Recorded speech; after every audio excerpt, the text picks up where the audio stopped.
So my homegirl wanted me to make this video, right? About how to save your marriage or keep a healthy marriage or, just tips in marriage in general because you just got married. And I said, yeah, I can make this video. Learn from a divorced man. One of the things, tip number one, let's put it like that. Tip number one, keep your friends and family out your marriage. You need to hear this. Keep your friends and family out your marriage. Listen here. There's very few people who have your best interests. And a lot of times you don't want to make people feel comfortable to talk to your husband a certain way or your wife a certain way, right? And the only way they feel comfortable is because you keep coming with them with problems.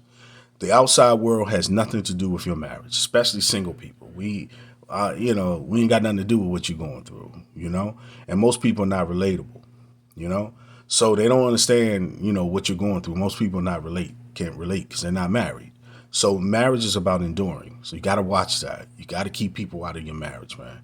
Got to keep that. That is the hardest thing. That's why it's number one. It's the hardest thing because we want to bring people. We want a second opinion. We want this and that. And a lot of times the person that we get it from is not in a place to give it because they're going through their own experience. And then they change the whole conversation around to talk about them. You don't do that, right? So, number two, keep social media out your marriage. I had somebody come to me and they sent me a message. Hey man, I seen this video. You think I should send this to my wife? The answer is no. Hey man, hey man, I seen this video. You think I need to send this to my husband? The answer is no. Social media does not need to be in your marriage. The only influence you should have in your marriage is you two. Nobody else. If nobody else going to influence you, you are no longer about the free world. You are married. You are a couple. You have elevated yourselves in marriage. Keep people out of your marriage and keep social media out your marriage. Let them people talk the way they want to talk or whatever. Stop going to these people's pages because they ain't got nothing to do with you. And you being influenced by something. If you have a healthy marriage, and this is for healthy marriages and healthy relationships, this is not for y'all where y'all don't supposed to be together, but this is healthy relationships. Do not be influenced by stuff you see on social media. A lot of times when people don't live the life that they portray. Another thing, number three, have grown folks cardio often. Do you hear what I'm saying? Listen to me. That is not Jesus that on the other side of that bed. That is your husband. Okay? That is not Jesus, right? That is not. That is not your daddy, unless, but that's your man. So that means you have access. And that means that even in the morning, night, day, you need to be doing it. And you have to keep that connection. One of the things that I learned is that I turned my ex-wife into my mother. So I pedestalized her when I shouldn't have, right? Where I should have put her right here with me as my partner in life. Then that would have made me, I don't want to use the word over, my wife, because that's my wife. And I'm supposed to be able to connect with her physically, right? And I didn't do that. I went just like everybody else, the 1 week thing, or whatever the case may be. I'm saying to you, stop. That's one of the biggest regrets. I'm telling you, because a lot of times we make them into our mothers, and they're not our mothers. They're not. They're your wife. They have feelings and wants too. That's not your daddy, unless, like I said earlier, that's your husband, right? So get it on often, right? Number four, most important. One of the most important things I wish I would have done is take time, take a day off, at least once a week, once or twice a week. I don't care. Take off and value each other.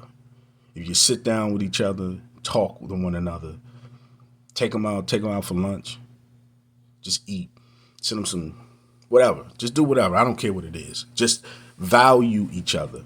Take a break. A lot of times we can get consumed with being parents and being consumed with mundane life that we forget that we are humans and we have a partner, and we can forget about that person because we get so used to them being there. And a lot of times we just get routine. So to break the routine, even if you got to set a reminder on your phone, if you got to set a reminder somewhere, sticky note, I don't care what you got to do. but at least once a week, at least every other week, do something nice for each other, right? Stop what you're doing. Take your woman out to lunch, right? Let everybody know how beautiful your relationship is going in there. I don't care, whatever you got to do, right? Just value each other, right? Number 5. Oh my goodness, this one right here is important. How can I put it? Learn to understand that you are human, that you're not perfect, that the person over there is not supposed to be perfect and they're not supposed to do everything right. They're human beings, which means they're flawed and they can make mistakes. Too many times you hear so many people, they're looking for the perfect situation, and a lot of times it's never going to happen, right? And we can look at things and we forget that people are human beings. That's why people get so, to me, in my opinion, so depressed with things, because they don't give themselves a break. They don't realize that they're humans. So they're always looking at things as perfection. We're not robots. Nobody designed us to be perfect. We're not squares. Okay? So we have to take a moment and really, really assess. Right? And understand that we're not human. And especially in marriage, you're not perfect. So take a moment and realize that your partner is not perfect. They got their own problems. Number 6, your spouse is not responsible for your happiness or your emotional state.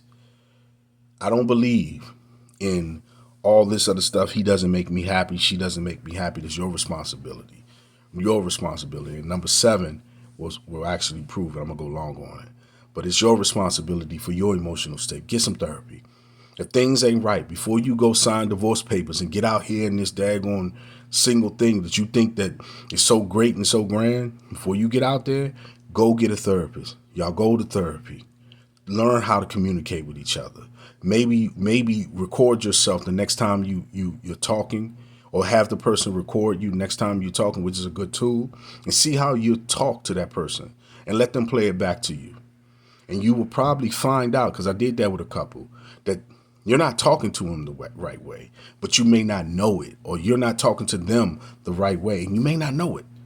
And a lot of times we may not be aware. So have the person record you if that's when a communication is a bigger problem for you. All right? But understand that each other is not perfect. Number 7 is the most important. Put yourself first. You are supposed to be the greatest thing in this universe to you. It is not the person's responsibility to fix your flaws. It's yours. But you cannot do that if you do not learn how to put yourself first. You have to put yourself first. That means from what you eat, from what you sleep, how you sleep, what you look at in TV. It is all your choice. It's your responsibility to put yourself first. Your responsibility to go out there and get for you. It's not that other person's responsibility to deal with your emotions. It's you. You got a problem, you fix it inside. We wasn't born with mind readers, right? We wasn't born being mind readers, right? So we don't know.